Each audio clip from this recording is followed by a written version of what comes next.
Ano ang kalagayan ng mga patay? Ano ang nangyayari sa atin kapag tayo ay namatay? Bakit tayo namamatay? Nakakaaliw bang malaman ang katotohanan tungkol sa kamatayan? Ito ang mga tanong na pinag-iisipan ng mga tao sa loob ng libu-libong taon na. Mahalagang tanong ang mga ito. Sino man tayo o saan man tayo nakatira, nasasangkot tayong lahat sa sagot sa mga tanong na ito. Kapag namatay ang ating mga mahal sa buhay, nagdalamhati tayo. At maaring may tanong natin, ano na kaya ang nangyayari sa kanila? Nagdurusa ba sila? Binabantayan kaya nila tayo? Matutulungan ba natin sila? Makikita pa kaya natin silang muli? Iba-iba ang sagot ng mga reliyon sa daigdig sa mga tanong na ito. Itinuturo ng ilan na kung mabuti ka, pupunta ka sa langit. Pero kung masama ka, masusunog ka sa isang pahirapang dako. Tinatawag nilang impyerno.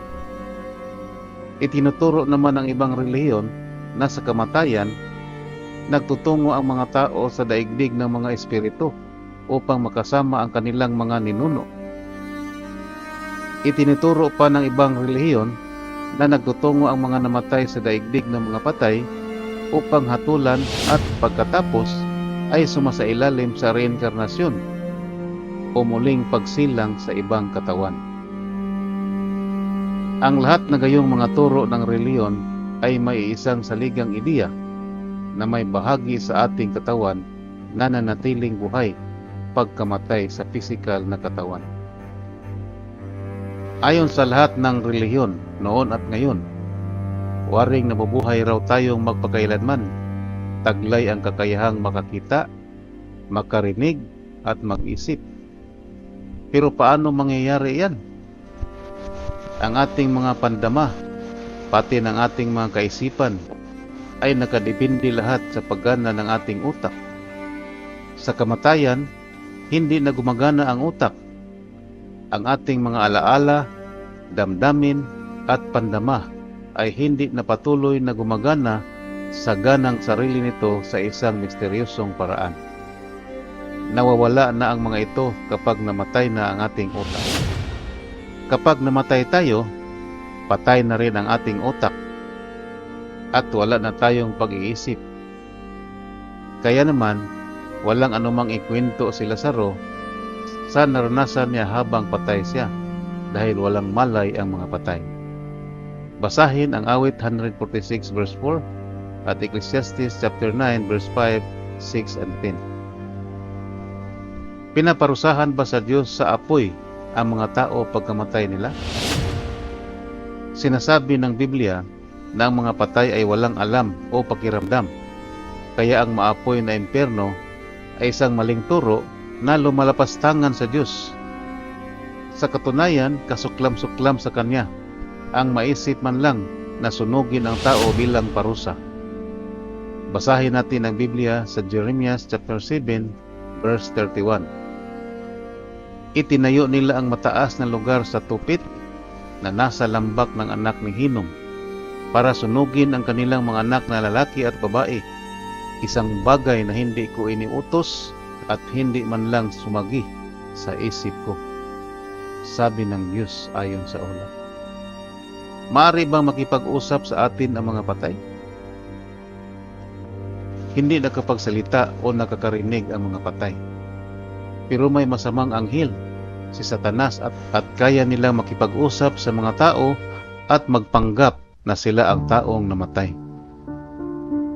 Hindi natin dapat tangkain man lang na makipag-usap sa mga patay dahil ipinagbabawal iyon ni Jehovah.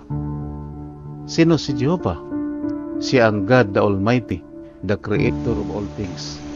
Basahin natin ang Deuteronomio chapter 18 verse 10 hanggang 12. Hindi dapat magkaroon sa gitna ninyo ang sinumang nagsusunog ng anak niyang lalaki o babae bilang handog, manghuhula, mahiku, naghahanap ng tanda, mangkukulam, nanggagayuma, kumukonsulta sa espiritista o manghuhula, o o nakipag-usap sa patay.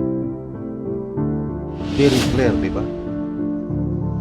Ano ang kalagayan ng mga patay? Sa na-discuss na natin, ang patay ay wala na. Sa Ecclesiastes chapter 9 verse 5, 6, and 10, basahin natin, ang sabi, dahil alam ng mga buhay na mamamatay sila, pero walang alam ang mga patay. Wala na rin silang tatanggaping gantimpala dahil lubusan na silang nalimutan. Naglaho na rin ang kanilang pag-ibig, puot at inggit, at wala na silang bahagi sa anumang gawain sa ilalim ng araw. Ano man ang pwede mong gawin, gawin mo ng buong makakaya dahil walang gawain, pagpaplano, kaalaman o karunungan sa libingan kung saan ka pupunta. Yan ang sabi ng Biblia. Ano ang pag-asa ng mga patay? Makita pa ba natin sila muli?